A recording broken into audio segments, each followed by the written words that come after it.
ఈరోజు అద్భుతమైన రోజుగా ఆ పరమశివుణ్ణి అనుభవించేసుకోండి.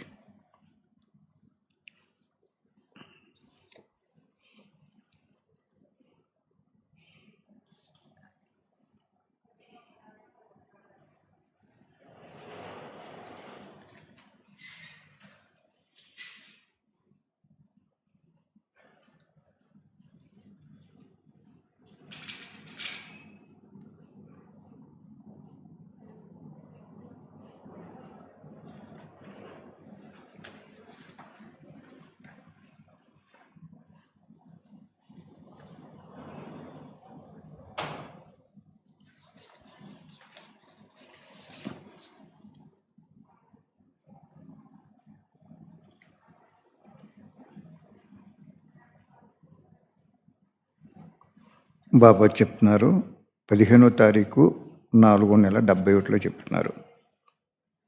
ధర్మాత్మలకు ధర్మశక్తిని నింపేది ఎవరు?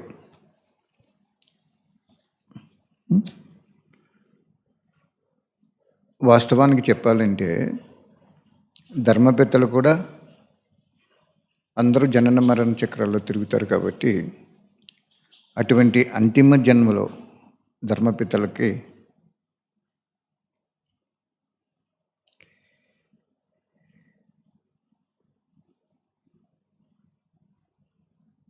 శక్తిని నింపేవాళ్ళు ఎవరు అని ప్రశ్న ఇది. అంతిమ సమయంలో శక్తిశాలి ఆత్మ ముందు సర్వధర్మాత్మలో వికారి రూపంలో శక్తిని నింపుకోవటానికి వస్తారు. ఆ సమయంలో తండ్రి యొక్క పరిచయం శక్తిశాలి వైబ్రేషన్స్ ద్వారా పొందుతారు. తిరిగి వారు ఏ సమయంలో వస్తారో ఆ సమయంలో సంగమయుగంలో దాగి ఉన్న ఆ శక్తిశాలి సంస్కారం వలన భగవంతుడు ఒక్కడే అని తెలియజేస్తారు. శివపరమాత్మ చెప్తున్నారు, పరమాత్ముడు అంటే ఒక్కరే కదా, జననం లేనివాడు, మరణం లేనివాడు, అవినాశి తండ్రి. ఈ అనంత విశ్వంలో ఆయన ఒక్కరే. ప్రతి ఒక్కరూ జన్మిస్తారు, నిర్యాణం చెందుతారు, అవతరణ సాధించారంటారు. కానీ పరమాత్మ శివుడు జ్యోతిస్వరూపుడు, పరంధామ నివాసి. ఇటువంటి జనన మరణ చక్రాలకు రారు. ఈ కలియుగం చివర అంటే సంగమయుగం అంత్యంలో విశ్వ సమ్మేళనం అని వేదిక జరుగుతుంది. ఎక్కడ? మౌంట్ ఆబులో. ఎక్కడి నుంచి? పీస్ పార్క్ నుండి బాంబే వరకు, లేదు పీస్ పార్క్ నుండి కింద వరకు కూడా జరుగుతుందని చెప్పారు బాబా. అప్పుడు యావత్ ప్రపంచంలో ఉన్నటువంటి సాధు సన్యాసులు, మత ప్రవక్తలు, ధర్మాత్ములు ఆ క్యూలో తప్పకుండా వచ్చి తండ్రి యొక్క శక్తిశాలి వైబ్రేషన్స్ పొందుతారని చెప్తున్నారు బాబా. భగవంతుడు ఎవరి ద్వారా ఇస్తారు? అంతిమంలో విశ్వ సమ్మేళన వేదిక మీదకి ఎవరు వెళ్తారు? ఒకే బలము, ఒకే నమ్మకం ఉన్న ఆత్మలు వెళ్తారు. వాళ్ళ ద్వారా ఒక్క సెకండ్ దృష్టి ఇస్తారు. చూడండి, తిరుపతి గుడిలోకి వెళ్ళినప్పుడు, గర్భగుడిలోకి వెళ్ళినప్పుడు ఒక్క సెకండు ఆ మూల విరాట్ని చూసి వెళ్ళిపోండి వెళ్ళిపోండి వెళ్ళిపోండి అంటారు. ఒక్క సెకండ్. కానీ క్యూలో ఏం ఉంటారు? గంటల తరబడి ఉంటారు.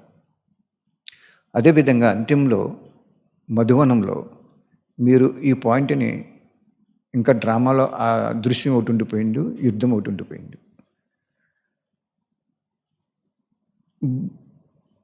ప్రకృతి వైపరీత్యాలు కూడా ఉండిపోయినాయి. ఆ క్యూలో విశ్వంలో ఉన్నటువంటి ఆత్మలందరూ కూడా, సాధు సన్యాసులు, మత ప్రవక్తలు, ధర్మాత్ములు అందరూ కూడా మన ఒక్కరికే తెలిసి రహస్యం. వాళ్ళు కూడా జనన మరణ చక్రాల్లో ఉన్నారని. వాళ్ళు వచ్చి భగవంతుడి శక్తిశాలి వైబ్రేషన్ పరిచయం చెప్పరు అక్కడ. 7 రోజుల కోర్సు ఆత్మ పరమాత్మ గురించి కూడా ఏమి చెప్పరు. ఆ శక్తిశాలి వైబ్రేషన్స్లో భగవంతుడు ఒక జ్యోతి కింద కనపడతారు వాళ్ళకి. అప్పుడు ఆ సంస్కారాన్ని తీసుకుని వెళ్ళిపోతారు వాళ్ళు. అందరం శరీరం వదిలేస్తాం. చెప్పాడు కదా, that is the last curtain of this world wheel drama అన్నారు వాళ్ళు. అంతిమ సమయంలో చూడముచ్చటగా శివరాత్రి చేసుకుంటారు. అందరూ ధర్మపేత్తలు, అన్ని ధర్మాల వాళ్ళు కలిసి శివరాత్రి చేసుకుంటారు. అదే చూడముచ్చటగా లాస్ట్ కర్టెన్ అని చెప్పారు బాబా. క్లోజ్ అయిపోతుంది. ఆ తర్వాత ఆ నింపుకున్న సంస్కారం మళ్ళీ ద్వాపరయుగంలో వాళ్ళు భూమి మీదకి వచ్చినప్పుడు ఏం చెప్తారు? మొట్టమొదట భగవంతుడు ఒక్కరే అని చెప్తారు. ఇక్కడ ఈ వెళ్ళిపోయేటప్పుడు పరంధామకు ఆత్మ వెళ్ళేటప్పుడు భగవంతుడు ఒక్కరే అనేది భగవంతుడు అనుకుని చేస్తాడు, అద్భుతం చేస్తాడు. అక్కడ ఆ సంస్కారాన్ని నింపుకెళ్ళి ఆటోమేటిక్గా భగవంతుడు ఒక్కరే అనే సంకేతం ఈ ధర్మపేతలందరూ కూడా ఇస్తారని చెప్తున్నారు బాబా. అర్థమైందా? ఇది ఫస్ట్లో నాకు ఈ విన్నప్పుడు ఎంతో ఆనందం, నష అనుభవం ఇది. ఏంటి, ఒక్కడి దగ్గరికి యావత్ ప్రపంచంలో 850 కోట్ల ఆత్మలు కూడా భగవంతుడి నుంచి శక్తి తీసుకుంటారనేది పరమసత్యం. సముద్రంలో నీరు ఆవిరవి వర్షం కురిసి నదుల కింద ఏర్పడి మళ్ళీ సముద్రంలో కలుస్తున్నాయి. మళ్ళీ సముద్రం నుంచి నీరు భూమి మీదకి వచ్చి నదుల కింద ప్రవహించి వ్యవసాయానికి అనేక రకాలుగా ఉపయోగపడి మళ్ళీ సముద్రంలో కలిసిపోతున్నాయి. అదేవిధంగా జరుగుతుందని చెప్తున్నారు బాబా. ఇవన్నీ మనం జ్ఞానం తెలిసిన మనకి తెలిసిన తర్వాత ఒక విధమైన అనుభూతి అవుతుండాలి. నడుస్తున్నా, తిరుగుతున్నా, కార్యవ్యవహారాలు చేసుకుంటున్నా ఇటువంటి అద్భుతమైన విషయాలు, గుహ్యమైన విషయాలు, అనాది విషయాలు, అవినాశి విషయాలు భగవంతుడు చెప్తున్నాడని మనకు నష ఉండాలి. ధర్మాత్మలకు ధర్మశక్తిని నింపేది ఎవరంటున్నారు? ఎవరు నింపుతారు? భగవంతుడే ఆ విశ్వసమ్యాన్ని వేదిక మీద ఉన్న వాళ్ళ ద్వారా నింపుతాడు. ఇదివరకు ఎన్నోసార్లు చెప్పాను మీకు నేను. నెక్స్ట్, వారసులు ఎవరు అని అడుగుతున్నారు బాబా. ఎవరు వారసులు?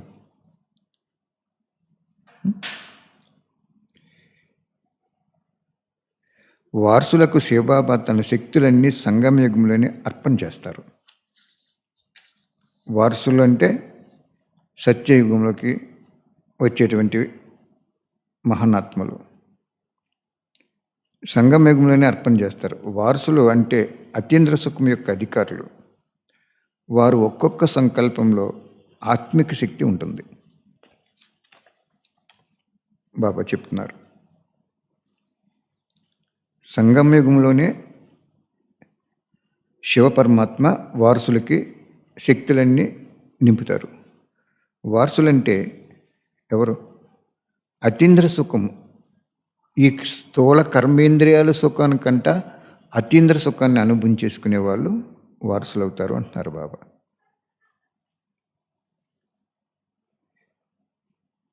వారు ఒక్కొక్క సంకల్పంలో ఆత్మిక శక్తి ఉంటుంది. శారీరక శక్తి వేరు, ఆత్మిక శక్తి వేరు.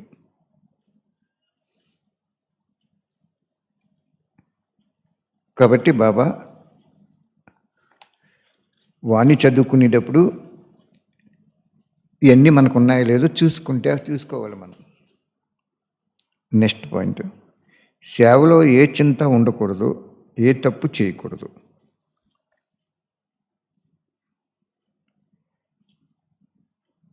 పదకొండో తారీఖు 7వ నెల 71లో చెప్తున్నారు బాబా. ఏమని? మీరు చేసే సేవకు సమయ ప్రమాణంగా సఫలత రాకుండా ఉండదు. వెంటనే సఫలత రాలేదని చింత వద్దు, మరియు ధైర్యం వదలకూడదు. కొన్ని ప్రకృతి ఆపదలు వచ్చినప్పుడు, కొన్ని ప్రపంచం అతిలోకి వెళ్ళినప్పుడు, వారు మీ ద్వారా బాబా యొక్క శక్తిని గ్రహిస్తారు.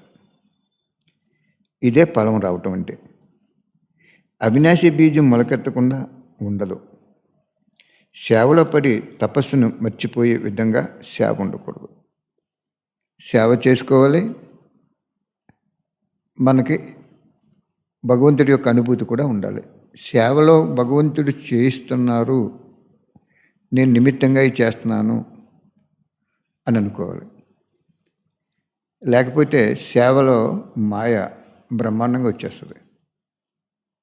నేను చేస్తున్నాను, నాకు ఉండాలి, నా మాట వినాలి, ఇలా రకరకాలుగా వచ్చేస్తుంది. కాబట్టి బాబా ఇక్కడ మనకి సేవ చేసేటప్పుడు ఏ విషయాన్ని మనం బాగా గ్రహించాలంటున్నారు బాబా.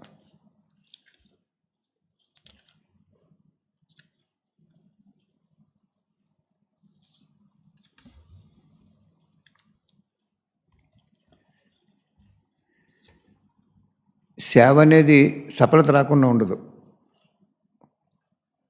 మొన్న ఎవరో అంటున్నారు, బొక్కులు పంచి పెడుతున్నారు, కింద పాడేస్తున్నారు, తొక్కేస్తున్నారు కూడా అంటున్నారు. అదేమవుతుంది, కొంతమందికి పంచిపెట్టే వాళ్ళకి అయ్యో ఇంక పంచిపెట్టకూడదేమో అనిపించదు.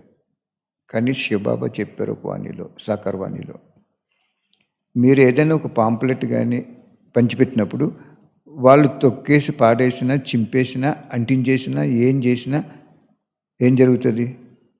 బాబా అన్నారు, మీరు సేవ ఎందుకు చేయాలి? భగవంతుడు వచ్చాడు, మాకు ఈ సందేశం ఇవ్వలేదు, కొద్దిమందికే ఇచ్చాడు, బ్రహ్మకుమారిస్కే ఇచ్చారు, మాకు ఇవ్వలేదని అంతిమ సమయంలో, తీర్పిచ్చే సమయంలో మనసులో భగవంతుడి మీద నెపమేస్తారట. అందుకు శివబాబా ఏం చెప్పాడు మనకి? మీ సెంటర్కి రావాలని కానీ, మీ దగ్గరికి రావాలని కానీ, మీరు చెప్పిందే వినాలని కానీ, ఇలాగ నియమాలు పాటించాలని కానీ ఇలాగ మీరు ఆశించకండి. వాళ్ళకి సందేశం అందలేదని కంప్లైంట్ లేకుండా సేవ చేయండి, దట్స్ ఆల్ అన్నారు బాబా. ఎప్పుడైతే మనసులో భగవంతుని నిందింతారు ఆత్మలో, నువ్వు మాకెందుకు చెప్పలేదు, ఈ బ్రహ్మకుమారి సంస్థకి ఎందుకు చెప్పావు, మధువన్లో ఉన్నవాడిని నువ్వు భగవంతుడని మాకు తెలియదు, ఏదో తెల్లబట్టలు వేసుకున్న వాళ్ళు అనుకుంటున్నాం, మాకు డీటెయిల్ చెప్పలేదని భగవంతుని భిన్న భిన్న రూపాల్లో వాళ్ళ మనసులో నిందింతారు. చూడండి, ఎవరైనా చనిపోయినప్పుడు అప్పటి వరకు భగవంతుడు జ్ఞాపకం రారు, ఓ భగవంతుడు అది తీసుకుపోయావా, ఎందుకు తీసుకుపోయావు, అతన్ని నిందింతారు. అప్పుడు శివబాబా ఏం చెప్పారు అంటే, నా సుపుత్రులు నీకు ఒక పాంప్లెట్ ఇచ్చారు పలానా రోజుని, అదిగో నువ్వు ఆ రోజుని చింపేసావు, పక్కన పాడేసావు అని అది సాక్షాత్కారం చేస్తారట. ఎంత గొప్ప విషయం చూడండి. సినిమాలో జరిగిపోయింది ఫ్లాష్ అలా చూపించారు, అలాగా. అప్పుడు పశ్చాత్తాపడుతుంట ఆత్మ, అవును ఇచ్చారు, నాదే తప్పు అని. అప్పుడు శిక్షకు అర్హత వచ్చేస్తుంది. కోర్టులో సాక్ష్యం రుజువైపోయిన తర్వాత శిక్ష చేస్తారు. ఇది అంతే. అంచేత ఇక్కడ శివబాబా ఏం చెప్తున్నారు అంటే, నేను సేవ చేశాను, వాళ్ళు ఎవరు రాలేదు, నేను ఇది చేసినా ఒకటే, చేయకపోయినా ఒకటే అనేది నువ్వు అనుకోకూడదు, కానీ తప్పకుండా వస్తుంది అంటున్నారు బాబా. ఇంకో వాణిలో ఏం చెప్పారు అంటే, ఆ సమయంలోనే నీకు మార్కులు పడతాయన్నారు. మనం పంచిపెట్టి వచ్చేసాం, కొంతమంది పాడేశారు, కొంతమంది తీసుకున్నారు, కొంతమంది చదివారు, కొంతమంది అనుభవం చేసుకున్నారు, కొంతమంది లీనం చేశారు, రకరకాలుగా ఉంటారు. బజార్లో ఎన్నో వస్తువులు ఉంటాయి, షాప్లో అందరూ ఒకే వస్తువుని తీసుకోరు కదా. అలాగే బాబా అప్పుడు ఏమవుతుందంటే, ఆ సమయంలోనే మనకు మార్కులు పడతాయంట. మనల్ని చూపించారు బాబా, పలానా సుపుత్రుడు వచ్చి నీకు పాంప్లెట్ ఇచ్చాడు, బుక్ ఇచ్చాడు, లేకపోతే నోటితో చెప్పాడు, నువ్వు దాన్ని గ్రహించలేకపోయావు, సామాన్యంగా తీసుకున్నావు అని. అప్పుడు వాళ్ళకి పశ్చాత్తాపం అనే శిక్ష అంటే ఏముండదు, పశ్చాత్తాపం. పొందలేకపోయాను, ఆ రోజు తెలుసుకోలేకపోయాను. చూడండి, కొంచెం ట్రైన్కి లేట్గా వెళ్ళామనుకోండి, అయ్యయ్యో కొంచెం ముందు బయలుదేరితే బాగుండిపోండి, పరిగెత్తుకొచ్చినా బాగుండిపోండి అనుకుంటాం కదా. అలాగా పశ్చాత్తాపం అనేది ఒక శిక్ష పడిపోతుంది అక్కడ. అంచేత బాబా అంటున్నారు, సేవ చేయండి, సఫలత రాలేదనేది మాత్రం మీరు ఆశించొద్దు, కానీ తప్పకుండా ఎప్పటికప్పుడు వస్తుంది అని చెప్తున్నారు బాబా. కొన్ని ప్రకృతి ఆపదలు వచ్చినప్పుడు, కొన్ని ప్రపంచం అతిలోకి వెళ్ళినప్పుడు వారు మీ ద్వారా బాబా యొక్క శక్తిని గ్రహిస్తారు. ఇదే ఫలం రావటం అంటే. అది అవినాశి బీజం మొలకెత్తకుండా ఉండదు. సేవలో పడి తపస్సు మర్చిపోయే విధంగా ఉండకూడదు. సేవ చేసేటప్పుడు మనం రోజు కూడా కొంత సమయం మనం ఏం చేయాలంటున్నారు బాబా, స్వయానికి కూడా కొంచెం స్మృతి చేసుకోవాలి భగవంతుని అంటున్నారు బాబా. నెక్స్ట్ పాయింట్,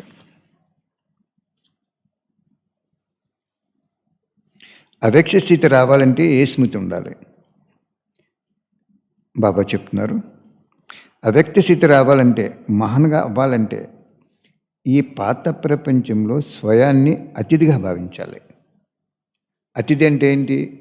వచ్చి వెళ్ళిపోతుంటారు. అతిథి అంటే అది. ఒక ఇల్లు అద్దె తీసుకున్నాం అనుకోండి, ఉన్నన్నాళ్ళు ఉంటాం, మళ్ళీ ఖాళీ చేసేస్తాం.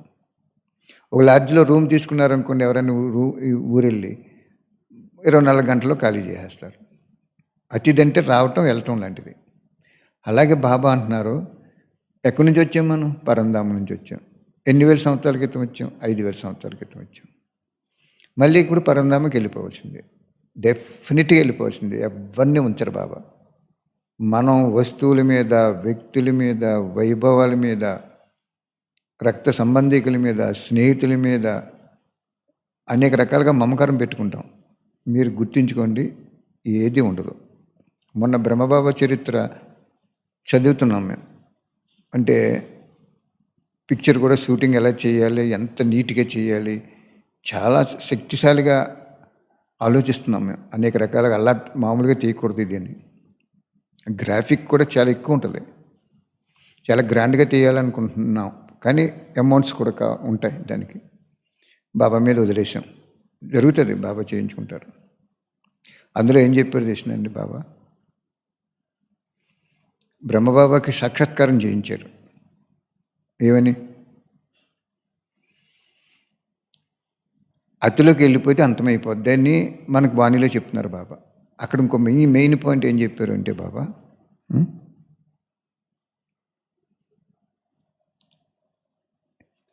మిత్ర దేశాలుగా ఉన్నటువంటి రష్యా, అమెరికా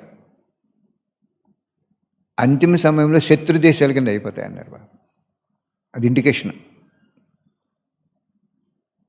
ఎవరికి చెప్పారు అది? బ్రహ్మబాబాకి చెప్పారు. ఎవరికి చూపించారు అది? బ్రహ్మబాబాకి చూపించారు. ఎందుకు చూపించారు? వైరాగ్యం రావటానికి. మరి అందరికీ చూపించవచ్చు కదా అని అడగొచ్చు మనం. చూపించారు, మనకి అందరికీ వైరాగ్యం రాదు, ఆ విశేషాత్మక వస్తుంది కాబట్టి చూపించారు బాబా. ఇప్పుడు మరి 2 శత్రు దేశాలుగానే ఉన్నాయి. పూర్వం మిత్రదేశాలు, ఆయన చెప్పేటప్పుడు మిత్రదేశాలుగా ఉన్నాయి. మనకు చూడండి, సేవలో కూడా చాలామంది కలుసుకుంటారు, ఏమీ లేకుండానే స్వార్థం వచ్చేసి వేరైపోతుంటారు. ఎంతో మిత్రులుగా ఉన్న వాళ్ళు శత్రులు అయిపోతారు. నేను చూశాను, మన యజ్ఞంలో చాలామంది ఫస్ట్లో చాలా క్లోజ్గా ఉంటారు, తర్వాత తెలియకుండానే మనలో తప్పు లేకపోయినా కూడా శత్రువు అయిపోతారు. ఎందుకంటే వాళ్ళు కోరిన కోరిక ఇక్కడ తీరదు. స్వార్థంతో కూడిన కోరిక స్వార్థరహితమైన స్థానంలో నెరవేరదు. అందుకే వెళ్ళిపోతారు. అందుకు బాబా ఇక్కడ ఏం చెప్తున్నారు? మిత్రదేశంగా ఉండి శత్రుదేశంలో అవుతాయి. అలాగా మనం కొన్ని పాయింట్స్ గ్రహించుకోవాలి.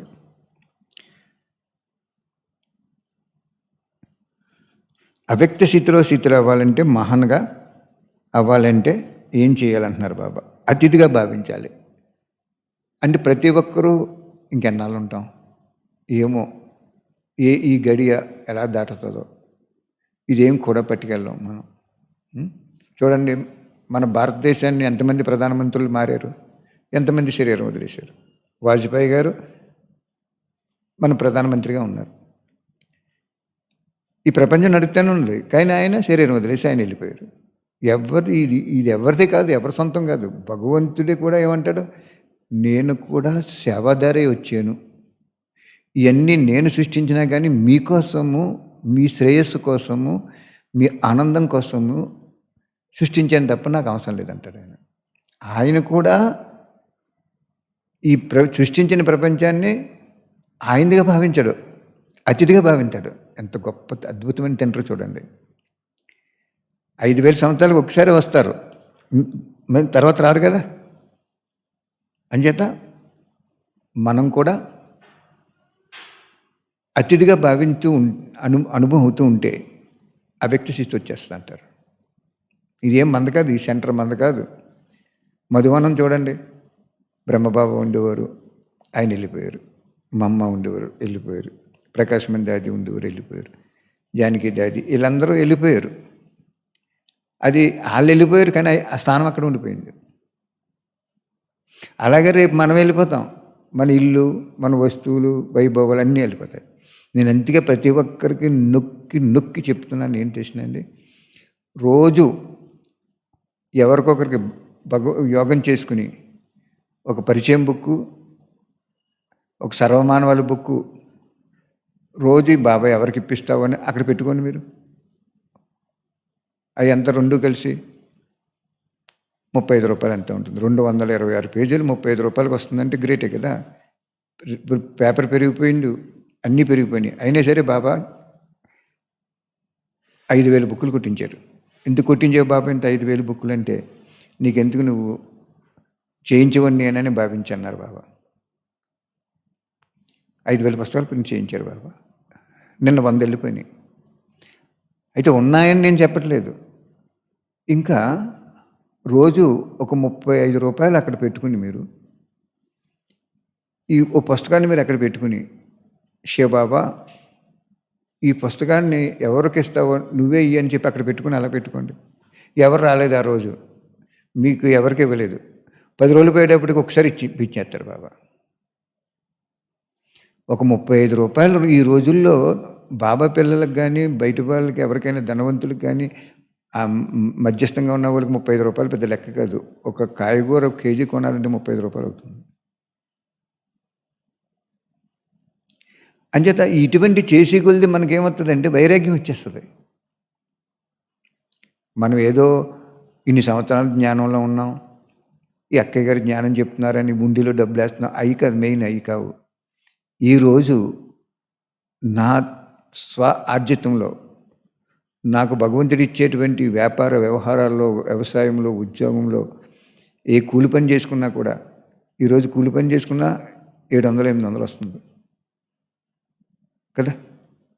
అదే తాగటానికైతే 100 ఖర్చు పెట్టేస్తాం. ఆ పుస్తకం తీసి అక్కడ పెట్టి బాబా నిన్న ఆ అక్క చెప్తున్నారు, కాకినాడలో మా అపార్ట్మెంట్ ఎదురుగుండా చాలా పేద ఇల్లు ఉన్నాయి అన్నయ్య, ఆ బుక్కులు పంచిపెట్టాలి అన్నారు. బాబా చెప్పారు, చిన్న బుక్తో పాటు పెద్ద బుక్ ఇచ్చేయమ్మా, ఒక 100 బుక్కులు చేసి వదిలే, నీకు చాలు, నీకు జీవితానికి సరిపోతుంది సేవ అన్నారు. ఇప్పుడు వెళ్తున్నాయి, ఈరోజు వెళ్ళవలసింది రేపు వెళ్తాయి. ఆ భేదవాళ్ళకి ఇచ్చేయమన్నారు. ఇచ్చేసి ఏం చెప్పారంటే, అమ్మ ఈరోజు మీరు భేదవాళ్ళుగా ఉన్నారు, పూరి గుడిసెలో ఉన్నారు, కానీ భగవంతుడిని రోజు ఒక్క పేజీ చదువుకోండి. మీకు చదవటం రాకపోతే ఎవరి చేతనే చదివించుకోండి. ఒక్క పేజీ ఏం చెప్పడుతుంది? 5 నిమిషాలు. మనం ఎక్కడికైనా వెళ్ళినప్పుడు ఒక 5 నిమిషాల్లో, మనం బయటికి వెళ్ళేటప్పుడు ఒక 5 నిమిషాలు డ్రెస్అప్ అవ్వడానికైనా పడుతుంది కదా. అలాగే ఒక్క పేజీ చదువుకోండి. ఎవరు చదువు రాదనుకోండి, శివబాబా, శివ పరమాత్మ అనుకోండి అని చెప్పించారు బాబా.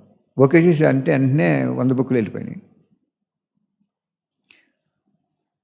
ఎందుకు ఈ విషయాలు మీకు చెప్తున్నాను అంటే, ఆ 35 రూపాయలు, రోజుకి 35 రూపాయలు మీరు తీసుకుంటే నెలకి ఎంత అయింది? 30 935 15, ఒక 1,050 రూపాయలు అయింది. ఒక్క నెల అలా చేయండి మీరు.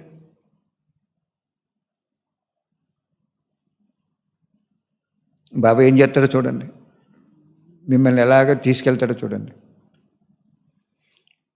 ఇది నేనేం చెప్పట్లేదు, నా చేత బాబా చెప్పిస్తున్నారు. నేను చెప్పవలసింది, నా ద్వారా బాబా చెప్పవలసింది మీకు ఎప్పుడో చెప్పేసారు, అయిపోయింది. ఇంకా నాకు కూడా పెద్ద ఇంట్రెస్ట్ లేదు చెప్పడానికి. రోజు 300, 400 మంది చూస్తున్నారు, వింటున్నారు. కానీ బాబా, నేను అదే అనుకున్నాను, 5,000 పుస్తకాలు ప్రింట్ చేయించావు, సడన్గా ప్రింట్ చేయించేశారు బాబా. చేసే అన్నారు బాబా. ప్లేస్ కూడా సరిపోవట్లేదు ఇక్కడ పెట్టడానికి, అక్కడ సరిపెట్టుకున్నాం. అంటే ఏం చెప్తున్నాడు? అవ్యక్త స్థితిలో నువ్వు తయారవ్వాలన్నా, మహాన్గా తయారవ్వాలన్నా వ్యక్తంలో ఉన్నది ఆయన ప్రత్యక్షత కోసం ఉపయోగించాలి. అక్కడ 35 రూపాయలు తీయటం పెద్ద గగనం కాదు. ఒక టీచర్ ఉన్నారనుకోండి, రిటైర్ అయిపోయారు, లేకపోతే ఉద్యోగం చేస్తున్నారు, ఎంత వస్తుంది? రోజు 40,000 తక్కువ రాదు. 40,000 రూపాయలు తన జీవితంలో తీసుకున్నప్పుడు రోజుకి 35 రూపాయలు తీసుకుంటే ఎంత ఉంది? 15, 30, 9, 5, 150, ఒక 1,200 అయింది అనుకోండి ట్రాన్స్పోర్ట్ ఖర్చులతోటి. మీకు బాబా మీ వాడు అయిపోతాడు, గ్యారంటీగా అయిపోతాడు. అలా చేసుకోండి. ఎందుకంటే బాబా సమయం సమీపంగా వచ్చేస్తున్న కారణంగా ఇవన్నీ కూడా బాబా ఇప్పుడు ఇంకా చిన్న పుస్తకాలు కూడా మన భారతదేశంలో చిన్న పుస్తకాలు ఎక్కువ వెళ్ళిపోతున్నాయి. ఈరోజు తమిళనాడు నుంచి ఒక సిస్టర్ ఫోన్ చేశారు. ఏమనంటే, బుక్ పంపించండి, తమిళం బుక్స్ పంపించండి, నాకు మధువన్లో ఒక బ్రదర్ చెప్పారు, మీ నెంబర్ ఇచ్చారు, మీరు మాట్లాడండి, ఆయన బుక్స్ పంపిస్తారు అని. ఎక్కడ తాడేపల్లిగూడెం, ఎక్కడ తమిళనాడు? మరేంటి రోజు ఎక్కడొక్కడెక్కడ అలాగా ఫోన్స్ మనకి వస్తున్నాయి.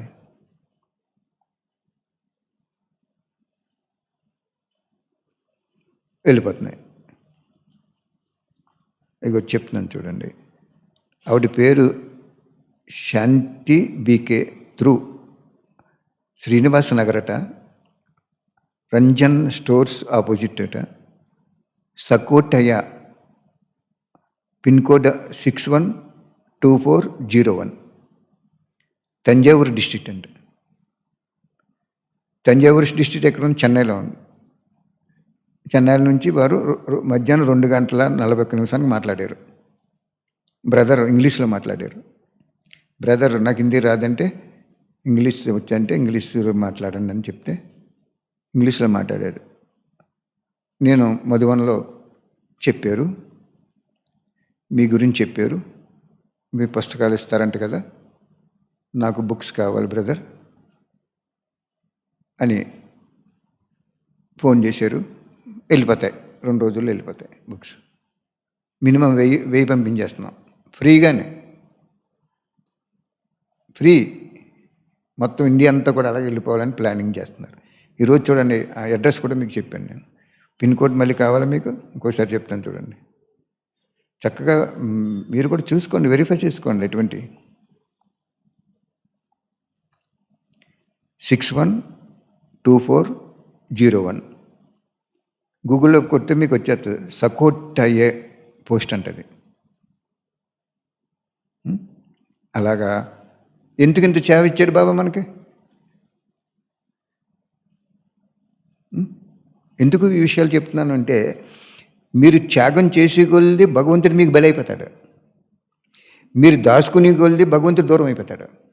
జ్ఞానం తెలుసుకున్న మనం త్యాగం చేయకపోతే బయట వాళ్ళు చేస్తారా? చేయరు కదా.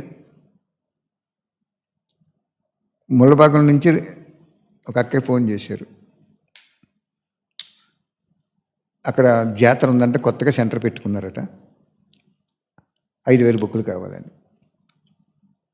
నేను చెప్పాను, అమ్మ బుక్కులు చాలా కాస్ట్, రూపాయి పెరిగిపోయింది, కనీసం కర్ణాటకలో 35 లక్షలు వెళ్ళి ఇతర స్టేట్కి ఊరికనే ఇస్తున్నాను, ₹1 ఇచ్చుకొని ఎప్పుడో నేను చెప్పించారు బాబా.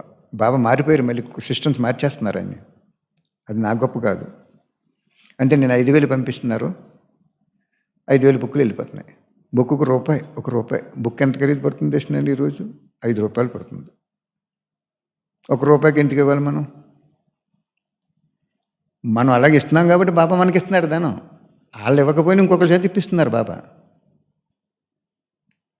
అదేవిధంగా నేను ఎందుకు నా గురించి చెప్తున్నాను అంటే, నాకు 780 కోట్ల ఆత్మలకి సందేశం అందాలనేటువంటిది పుట్టిన కాంచి మళ్ళీ శరీరం వదిలి వరకు నాకు ఆ సంస్కారం ఉండిపోద్ది. అలాగే మీరు కూడా ఒక 35 రూపాయలు తీసుకోండి, ఒక బుక్ పక్కన పెట్టుకోండి, ఒక పట్టుకెళ్ళండి, ఒక 50, 25, 2, 20, 30. బాబా, శివబాబా, పూర్తి జ్ఞానము, నీ జ్ఞానము సృష్టికర్తవు, నువ్వు 5,000 సంవత్సరాలకు ఒక్కసారి వస్తావు, నీ జ్ఞానం ఇందులో ఉంది, ఎవరికో ఇవ్వాలనుకుంటున్నాను, నేను బయటికి వెళ్ళలేను, నువ్వు ఎవరినైనా పంపిస్తావా లేకపోతే ఏం చేస్తావు అనే పుస్తకమును, పరిచయం బుక్కు అది తీసుకుని అక్కడ పెట్టుకోండి. ఎవరు రాలేదు మన్నాడు తీసుకోండి, ఎవరు రాలేదు మళ్ళీ మన్నాడు తీసుకోండి. అలా ఒక 21 రోజులు మినిమమ్, మ్యాక్సిమం 30 రోజులు చేయండి. అప్పుడు చూడండి మీకు మీ స్థితి ఎలా ఉంటుందో. ఏం చేద్దంటే మీరు ఎంతెంత బలవుతున్నారో అంతంత భగవంతుడు ఇందాక చెప్పాడు చూసారా, సంగమ యుగంలో ప్రత్యక్ష ఫలము బలైపోతాడు భగవంతుడు. ఒకసారి ఒక హైదరాబాద్లో సుమారుగా 100 బుక్కులు తీసుకున్నారు, సంవత్సరాన్ని దాటిపోద్ది. పార్సిలిప్పి చోట మళ్ళీ ఒక కోడలకు వచ్చింది, పార్సిలిప్పి పట్టుకుని ఆవిడ కూరలో. ఆ వచ్చే వాళ్ళకి వెళ్ళే వాళ్ళకి బస్ ఎక్కే వాళ్ళకి అందరికీ పిచ్చి పెట్టేసింది. 100 బుక్కులు మినిమమ్ 100 నిమిషాల్లో అయిపోయినట్టు అయిపోయింది. ఇంటికి వచ్చేసింది ఆవిడ. ఏమనుకుందని పంచాలంటే దర్శాలు, ఈతనే చదువుతాడా చదవడా, అతను చదువుతాడా చదవడా, ఈ సమస్య ఏమీ లేదు, బాబా పంచిపెట్టమన్నారు, పంచిపెట్టేశారండి. ప్రపంచంలో 780 కోట్లు ఉన్నారు జ్ఞానం. నిజంగా 780 కోట్లు తెలుసుకుని ఒక్కొక్కరు ఒక బుక్ పంచిపెడితే అయిపోయింది డ్రామా, ఏమీ లేదు. కాబట్టి ఎందుకు నేను ఈ విషయాల మీద మీకు వివరణ ఇస్తున్నాను అంటే, అవ్యక్త స్థితిలో మహాన్గా తయారవ్వాలి అంటే అతిథిగా భావించమన్నాడు. చెప్పేసారు ఆయన, పరంధామకి వెళ్ళిపోయారు. ఏంటి అతిథిగా భావించటం? చెప్పాను కదా మీకు. ఒక లాడ్జ్ ఏదో ఊరు వెళ్ళాం, ఒక 1000 రూపాయలు పెట్టి మంచి నీట్ అండ్ లాడ్జ్ రూమ్ తీసుకున్నాం. ఆ 24 అవర్స్, ఆ 24 గంటలు అది మందే, అది రూము. ఎవరి పేరునున్నా కూడా మనకి టీవీ ఉంటుంది, ఏసీ ఉండొచ్చు, అన్ని ఫెసిలిటీస్ ఉంటాయి. ఆ 24 అవర్స్ మందది. తర్వాత మందా? చెప్పండి, మందా? మీరు ఒక బిల్డింగ్ అద్దె తీసుకున్నారు, 10,000కి, 30,000కో, 20,000కో. నువ్వు అద్దె కట్టే వాళ్ళకు ఆ ఇల్లు నీదే, తర్వాత నీది కాదు.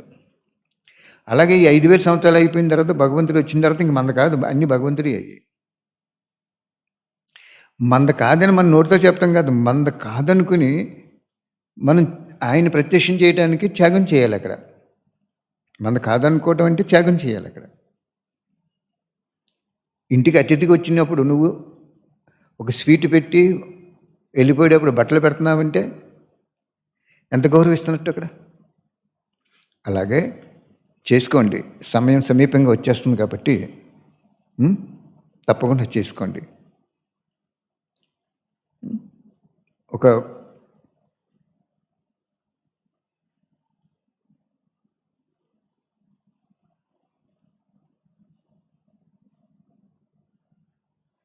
ఒక నెల అలా చేసుకోండి, చూడండి బాబా ఏం చేస్తారు. ఎప్పుడు కూడా బాబా ఏం చేస్తారంటే, ఒకటికి మినిమం 100, 1,00,000, 1000, కోటి, మిలియన్స్ జమ చేస్తారు. ఎప్పుడు? సంగమయుగంలోనే. థ్యాంక్ యూ బాబా. ఇలాగా రోజు ఒక అరగంట మహావాక్యాలు, ఆ వాక్యాల ఆధారంగా వచ్చే అనుభవాలు మీకు బాబా చెప్పిస్తారు, మీరు చేసుకోండి. ఎవరికైనా ఒంట్లో బాగోపోతే, మొన్న ఎవరో చెప్తున్నారు 10 లక్షలు అయిందటండి ఒంట్లో బాగోపోతే. ఆ ప్రాణం రక్షించుకోవడానికి అప్పులు చేసేసి రకరకాలుగా 10 లక్షలు ఖర్చు పెట్టుకున్నారు. నిజంగా మీరు రోజు కొద్ది రోజులు అలాగే ఏదో ఒక వ్రతంగా పెట్టుకుని 20 రోజులో 30 రోజులో, ఇదివరకు చాలామంది పంచిపెట్టుకున్నారు, వాళ్ళ అవసరం లేదు. కొత్త వాళ్ళైనా పాత వాళ్ళైనా మళ్ళీ ఫ్రెష్గా ఒక నెల రోజులు చేసుకున్నారనుకోండి, మీకు తప్పకుండా బాబా ఏం చేస్తారు తెలిసిందండి, అక్కడ 10 లక్షలు ఖర్చు పెట్టవలసినటువంటి స్థానంలో భగవంతుడికి మీరు ఒక రూపాయలు మీరు ఖర్చు పెట్టారు కాబట్టి, అయ్యో నా బిడ్డ దాచుకున్న ధనం ఎలా ఖర్చు పెట్టారు, అక్కడికి వెళ్తే 10 లక్షలు అవుతుంది, లేకపోతే ₹1,00,000 అవుద్ది, ఈ బిడ్డకి నేను సహయోగం తక్కువలో ఎక్కడో చిన్న వైద్యం చేయించాలని ఆయనకి సంకల్పం కలుగుతుంది. అక్కడ నీ త్యాగము భగవంతుడి సంకల్పం కలిగేలా చేస్తుంది. నీ స్వార్థము భగవంతుడికి సంకల్పంలో కూడా నువ్వు ఉండవు. స్వార్థమున్న జ్ఞాని ఆత్మని భగవంతుడు జ్ఞాపకం చేసుకోడు. అసలు భగవంతుడి దృష్టిలో ఆ ఆత్మ ఉన్నట్టే ఉండదు. అంత హై లెవెల్లో ఉంటారు భగవంతుడు అంటే. నిప్పు ఉంది అక్కడ, జ్వాల వస్తుంది, మంట వస్తుంది. దూరంగా ఉన్నంతసేపు మనల్ని కాల్చుతుంది, దగ్గరికి వెళ్తే కాల్చేస్తుంది. అలాగే భగవంతుడి మనం ప్రత్యక్షం చేయడానికి మనం ఖర్చు పెట్టినప్పుడు మన పాపాలు భస్మం అయిపోతాయి. అలాగా అది గుర్తుంచుకోండి. Thank you Baba, thank you very much. అఖిలాండ కోటి బ్రహ్మాండ నాయకుడైన ఓ శివ పరమాత్మ తండ్రి, నా చేత నువ్వు రోజు ఏం చెప్పించుంటావో మీదే భారం, మీదే బాధ్యత. వినిన వాళ్ళని ఎంతమందిని నువ్వు పరివర్తన చేస్తావో, వాళ్ళు సత్యమైన మనస్సుని ప్రేరణిస్తావో అంతా నీదే బాబా, భారం బాబా. ప్రపంచం వాళ్ళందరికీ కూడా ఏదో ఒక రూపంలో నువ్వు భూమి మీదకి వచ్చేవు, జ్ఞానం చెప్తున్నావు, అది కూడా అయిపోయింది అనేటువంటి అనుభవం చేయించండి. లాస్ట్ని ఏమన్నారు, ధర్మపిత్తలు కూడా శక్తిని అడగటానికి మీ దగ్గరికి వస్తారు అని నువ్వు చెప్పావు. డెఫినెట్గా జరుగుతుంది అది. నువ్వు చెప్పింది తప్పకుండా జరుగుతుంది. భక్తులకు చూడండి, వీరబ్రహ్మం గారు చెప్పారు భవిష్యత్తు గురించి అని ఎంత నమ్మకం ఉంటుంది. నువ్వెవరు, ఆయన ఎవరు? నువ్వు అనంత విశ్వానికి, అఖిలాండ కోటి బ్రహ్మాండాలకి నాయకుడు నువ్వు. ఆయన ఎవరు? 1600లో జన్మించిన ఒక మహాపురుషుడు ఆయన. ఆయన ఎవరు? నీ బిడ్డే. నిన్నే ప్రత్యక్షం చేశారు ఆయన. అందుకే అంత మహిమ వచ్చింది ఆయనకి. నిన్ను ప్రత్యక్షం చేశారు కాబట్టి కుటుంబంలో ఉంటూ సంసార జీవితాన్ని గడుపుతూ యోగిగా, జ్ఞానిగా నిన్ను ప్రత్యక్షం చేశారు. అందుకే ఆయనకి అంత మహిమ వచ్చింది. నువ్వు రిటర్న్లో ఏం చేసావు? తిరిగి ఆయన్నే భగవంతుడిగా కొలిసేలాగా వరదానం ఇచ్చావు నువ్వు. కానీ నువ్వు భగవంతుని ఒక్కడు అని నీకు తెలుసు, కానీ నీకు అటువంటి అహంకారం లేదు. నిన్నే కొలవాలని కూడా రూల్ లేదు నీకు. అంత గొప్ప అద్భుతమైన తండ్రి నువ్వు. థ్యాంక్ యూ బాబా. ఈ విషయాన్ని నాకు అర్థం చేయించినట్టే ప్రపంచం వాళ్ళందరికీ అర్థం చేయించండి. వాళ్ళని కోడి ఎలాగైతే పిల్లలు రెక్కలు వచ్చిన తర్వాత తల్లి చుట్టూ తిరుగుతున్నప్పుడు